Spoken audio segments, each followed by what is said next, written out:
বেশিরভাগ ট্রাম্প শুল্ক বেআইনি। এবার বিরাট রায় দেওয়া হলো মার্কিন আদালতের তরফে। শুল্ক ঘোষণায় ট্রাম্প নিজের ইখতিয়ারের সীমা ছাড়িয়েছেন, জানিয়ে দিল ওয়াশিংটনের আপিল আদালত। বাণিজ্য আলোচনার অস্ত্র হিসেবে শুল্ককে ব্যবহার করেছেন মার্কিন প্রেসিডেন্ট ডোনাল্ড ট্রাম্প। সঙ্গে সঙ্গে ট্রাম্পের ঘোষণা, চালু থাকবে সব শুল্ক।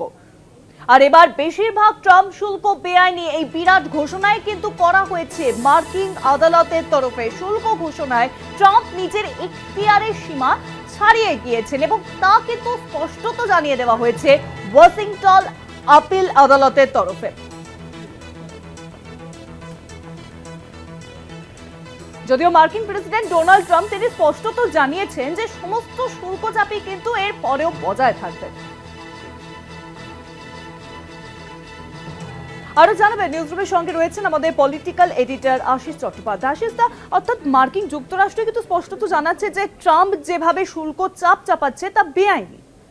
দেখো, যে আইন বলে বেশিরভাগ ক্ষেত্রে শুল্ক চাপিয়েছেন ট্রাম্প, সেটা কেবলমাত্র মার্কিন প্রেসিডেন্টরা দেশে জরুরি অবস্থা, এমার্জেন্সি হলে সেই আইন কাজে লাগাতে পারেন। কিন্তু দেশে কোনো এমার্জেন্সি নেই, স্বাভাবিক অবস্থা চলছে। তার মধ্যেই যে নির্দিষ্ট আইনটি জরুরি অবস্থার জন্য তৈরি করে রাখা আছে, সেই আইনকে কাজে লাগিয়ে শুল্ক বাড়িয়েছেন ট্রাম্প। এই অভিযোগের সত্যতা মেনে নিয়েছে এই আপিল আদালত এবং আপিল আদালত সেই কারণে ওই আইনে বাড়ানো সমস্ত শুল্কই বেআইনি ঘোষণা করেছে। ট্রাম্প যদিও সঙ্গে সঙ্গেই সমাজ মাধ্যমে জানিয়েছেন সব শুল্ক একই থাকবে, কিছুই কমবে না, এবং তিনি শীর্ষ আদালতে অর্থাৎ মার্কিন সুপ্রিম কোর্টে তিনি আবেদন করবেন যাতে এই আপিল আদালতের রায় পাল্টে ফেলা যায়। যদিও এটা ঠিক যে তার এই শুল্ক ঘোষণা ভারতের ক্ষেত্রে এই যে আদালতের রায় সেটা লাগু হবে বলেই মনে হচ্ছে না। তার কারণ ভারতের ক্ষেত্রে প্রথম এপ্রিলের 2 তারিখে 26% শুল্ক ঘোষণার পরে অন্যান্য দেশের সঙ্গে ভারতের শুল্ক 90 দিনের জন্য স্থগিত করে দেন ট্রাম্প। এই সময়ে ট্রাম্প নানান আইনি পরামর্শ করে ভারতের ওপরে যে 25% শুল্ক অবশেষে চাপিয়েছেন, সেটা সম্ভবত এই জরুরি আইন ব্যবহার করে নয়।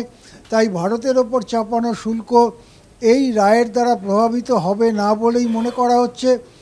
আরও যে অতিরিক্ত 25% শুল্ক চাপিয়েছেন সেটা রাশিয়ার সঙ্গে নিষেধাজ্ঞাজনিত, সেটাও এই রায়ের অন্তর্ভুক্ত নয় বলেই সাধারণভাবে প্রাথমিকভাবে মনে হচ্ছে। সেদিক থেকে এই রায়ের এই আদালতের রায় যাই হোক, তার দ্বারা ভারতের ওপরে চাপানো শুল্কয় কোনো প্রভাব পড়বে না, সেটা থেকেই যাবে, এমনটাই প্রাথমিকভাবে পর্যবেক্ষকরা মনে করছেন। হ্যাঁ, অনেক ধন্যবাদ আশিস দা। নিউজরুমের সঙ্গে ছিলেন আমাদের পলিটিক্যাল এডিটর আশিস চট্টোপাধ্যায়। বেশিরভাগ ট্রাম্প শুল্ক বেআইনি, এবার বিরাট রায় কিন্তু মার্কিন আদালতের তরফে।